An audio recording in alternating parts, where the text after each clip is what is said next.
বারবার আপনাদের বলছি, এই লড়াইটা শুধু মুসলিমদের লড়াই নয়, এটা আত্মসামাজিক লড়াই। সংবিধানের উপরে আঘাত দিচ্ছে তাই লড়াই, সংবিধানের উপরে আঘাত দিচ্ছে।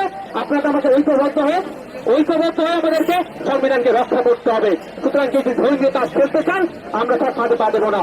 বিজেপি তৃণমূল মনে প্রাণে চাইছে এটা ধর্মীয় লড়াই হোক, ধর্মীয় লড়াই হলে মেরু করণের রাজনীতি হবে। বিজেপি ভয় দেখাবে, তৃণমূল বলবে না বিজেপি চলে এসছে আমাদেরকে ভোট দেয়। এরা দুজনে মিলে এরা যে বাইনারি পলিটিক্স এটাকে এরা সীমাবদ্ধ রাখতে চাইছে। তাই আজকে এই লড়াই আপনাদেরকে মনে রাখতে হবে আর্থসামাজিক লড়াই। আর সাথে সাথে আপনাদের বলি, শুধু এই লড়াই এখানে থামতে হবে না। আমাদের রাজ্যে 36,000 ছেলে মেয়ের চাকরি বাকি রয়েছে, মনে আছে? আপনারা বাড়ির ছেলেরা বিশ্বজিতের বাড়ির ছেলে হতে পারে, লক্ষ্মীদের বাড়ির ছেলে হতে পারে, আমাদের পরিবারের সন্তান হতে পারে। শুধু রাজ্য সরকারের অপদক্ষতার জন্য, ব্যর্থতার জন্য, এসএসসির পরিষদের ব্যর্থতার জন্য বারবার কোর্ট বলছে যে তারা অযোগ্য, তারা অযোগ্য, সেই টিকাকরণ করে দিন। এরা টিকাকরণ না করার ফলে 26,000-এর মধ্যে যারা যোগ্য তাদের চাকরি বাতিল হয়েছে। সেই সমস্ত যোগ্য শিক্ষকদের আমাদের পক্ষে আমরা আছি, ন্যায় সেকুলার ফ্রন্ট আছে। আগামী দিনে রাজপথে তাদের হয়ে তাদের সাথে গলা মিলিয়ে আমরা আবার রাখবো। প্রস্তুত আছেন তো নাকি? আর একটা দুঃখের বিষয়, রাজ্য সরকার বলছে এই আইন আমরা এই রাজ্যে লাগু হতে দেবো না। ভালো কথা, এই রাজ্যে আজ লাগু না হওয়ার জন্য দুটো দিক আছে রাজ্য সরকারের। একটা, সরকারের প্রধান হয়ে সুপ্রিম কোর্টে মামলা করা, উনি এখনো কিন্তু করছেন না। রাস্তাঘাটে পথে ঘাটে যারা আমরা যখন এই আইনের বিরোধিতা করে আন্দোলন করছি আমাদের উপরে আক্রমণ করছে। আজকে আমাদের ভাঙড়ের উপর দিয়ে ভাঙড়ের ছেলেরা এখানে এসে পৌঁছায়নি, এইরকম হতে পারে। সেই জন্য ভাঙড়ে আমরা একটা প্রোগ্রাম লাগিয়ে দিয়েছি, ভাঙড়ের ছেলেরা ওখানে প্রোগ্রাম করছে। কিন্তু এই বাসন্তী হাইওয়ের উপর দিয়ে যারা আসছিল তাদের উপরে পুলিশ আক্রমণ করেছে। তৃণমূল বলছে, মমতা ব্যানার্জি বলছে, রাজ্য সরকার বলছে আমরা এই আইনকে লাগু হতে দেবো না।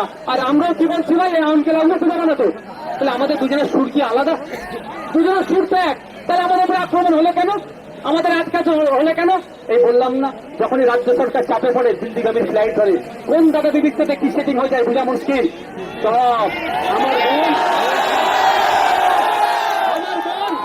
আমার বোন, আমাদের বাড়ির মেয়ে, আমাদের বাড়ির কন্যা তিলোত্তমার খুন আমরা ভুলে যাচ্ছি।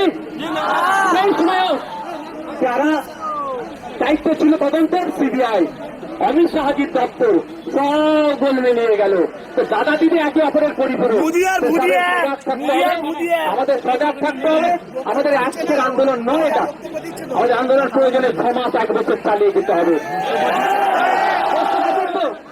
হ্যাঁ, গণতান্ত্রিক প্রক্রিয়ায় আমি এখানে আবারও বলছি, যেখানে শান্তিপূর্ণ আন্দোলন হবে না সেখানে আইএসএফ থাকবে না। যেখানে শান্তিপূর্ণ আন্দোলন হবে সেখানে আর ওই থেকে আইএসএফ উপস্থিত থাকবে। রাজ্য আমাদের, দেশ আমাদের, এই আইন আমাদের, সংবিধান আমাদের, আমাদের জন্যই তৈরি হয়েছে।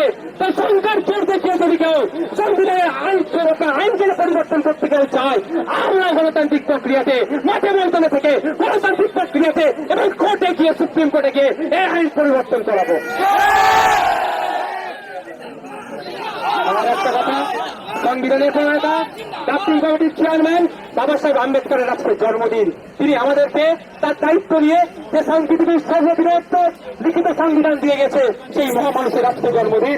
আজকে আমাদের ইন্ডিয়ান সেকুলার ফ্রন্টের পক্ষ থেকে তাকে আমরা বিনম্র শ্রদ্ধা জানাচ্ছি এবং তার দেখানো পথকে, তার আদর্শকে, বিভিন্ন মানুষের যে মহামানুষের আদর্শকে নিয়ে আমরা এগিয়ে যাই, তাদের মধ্যে একজন হচ্ছে বাবা সাহেব আম্বেদকর। আপনাদের বলব, সংবিধান বাড়িতে রাখুন, সংবিধান পড়ুন, আর্টিকেলগুলো দেখুন, অনুচ্ছেদগুলো দেখুন, তাহলে আপনার অধিকার কেউ কেড়ে নিতে পারবে না। এটা যুক্তরাষ্ট্র যুক্তরাষ্ট্র পরিকাঠামোতে আঘাত দিচ্ছে। শুধুমাত্র মুসলিমদের অধিকার নয়, সংবিধানের উপর আঘাত দিচ্ছে, যুক্তরাষ্ট্র পরিকাঠামোর উপর আঘাত দিচ্ছে। এটা আমরা কোনোদিন মেনে নেব না। তাই আমাদের লক্ষ্য হবে সংবিধানকে বাঁচানোর জন্য, যুক্তরাষ্ট্রকে বাঁচানো, যুক্তরাষ্ট্র পরিকাঠামোকে বাঁচানোর জন্য আমাদের এই লড়াই একসাথে লড়তে হবে। আমি একটা কথা বলে শেষ করে দেবো, একটা কথা বলে শেষ করে। আমার পাশে কি আছে? বিশ্বজিৎ মাইতি। আমার কাছে কি আছে? লক্ষ্মীকান্ত হাসদা। আমার কাছে কি আছে? সাবির বাবু আছে। আমার কাছে পিয়ারুল্লাহ আছে। আমার কাছে কুতুব ভাই আছে। আমাদের নাসির সাহেব, শাহাবতী সিরাজি, আরো যারা আছে, তারপর অনির্বাণ দেওয়া আছে, আরো নেতৃত্বরা আছে। তাপস দ্বারা সব মানে কোথায় ভিড়বার সাথে অনেকে উঠতে পারেনি। কেন এরা একসাথে আছে? যেটা মুসলমানদের সমস্যা হতো একসাথে থাকতো, সমস্যাটা দেশের, সমস্যাটা সংবিধানের আঘাত দিচ্ছে, তার জন্য একসাথে আছে। আপনারা এখানে আমাদের কর্মী সমর্থক ভিন্ন সম্প্রদায়ের আছে, মমতা ব্যানার্জি ওই জন্যই তো হয়। শুভেন্দু বাবু চাইছে এটাকে মুসলিমদের ইস্যু করে দিতে, আর আইএসএফ বলছে ভুল ইস্যু তৈরি করলে হয় তোমাকে আমরা আর বাইনারি আমরা খেলতে দেবো না। এটা নাগরিক ইস্যু। আগামী দিনে দেবত্ব সম্পত্তিগুলো কেরা খাবে? আগামী দিনে এরা শিখ ভাইদের গুরুদুয়ারা যে সম্পত্তি আছে লুটে নিতে পারে, আগামী দিনে চারটে সম্পত্তিরা লুটে নিতে পারে। আমাদেরকে ঐক্যবদ্ধ হতে হবে, দিতে পারে। তাই বলবো আপনাদেরকে, আমাদেরকে সতর্ক থাকতে হবে, কারো প্রয়োজনে পা দেবেন না।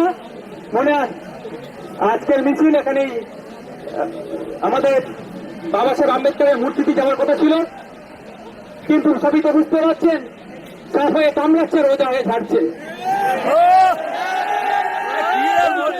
বলছে নটাকে আটকাবো, কিন্তু এখানে আমাদেরকে আসতে দিচ্ছে না। যাক, সবার শেষে ভাই একটা অস্ত্র আমাদের কাছে রাখতে হবে। অস্ত্রটার নাম কি জানেন? অস্ত্রটার নাম কি বলুন তো? ডান্ডা লাগবে না, ডান্ডা লাগবে না। এটাকে ঠিক করুন, এটাকে ঠিক করুন। কিন্তু দুর্ভাগ্যের বিষয়, এটা ঠিক করার জায়গাটায় রাজ্য সরকার শেষ করে দিচ্ছে। শিক্ষা প্রতিষ্ঠান বন্ধ করে টিচার নেই, যদিও কিছু টিচার নিয়োগ হয়েছিল, করতে হবে, যোগ্যদেরকে স্কুলে পৌঁছাতে হবে, জঙ্গলে জঙ্গল অধিকার ফিরিয়ে দিতে হবে।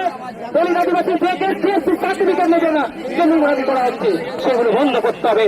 পরিশেষে আবারও বলছি, রাজ্য পুলিশের ডিজি বলছে শান্তিগঞ্জ অস্ত্র এলাকায় শান্তি ফিরে এসেছে। ওয়েল অ্যান্ড গুড, ওনার কথাকে সমর্থন জানিয়ে বলছি, আমরাও চাই শান্তি ফিরে আসে। কিন্তু যেমন শান্তি ফিরে আসছে তখনই হবে যখন মন্দিরের ঘণ্টাটা শামশেরগঞ্জে ঠিকঠাক বাজবে, যখন মসজিদের আদানটা ঠিকঠাক হবে শামশেরগঞ্জে, তখনই জানবে শান্তি ফিরে এসেছে।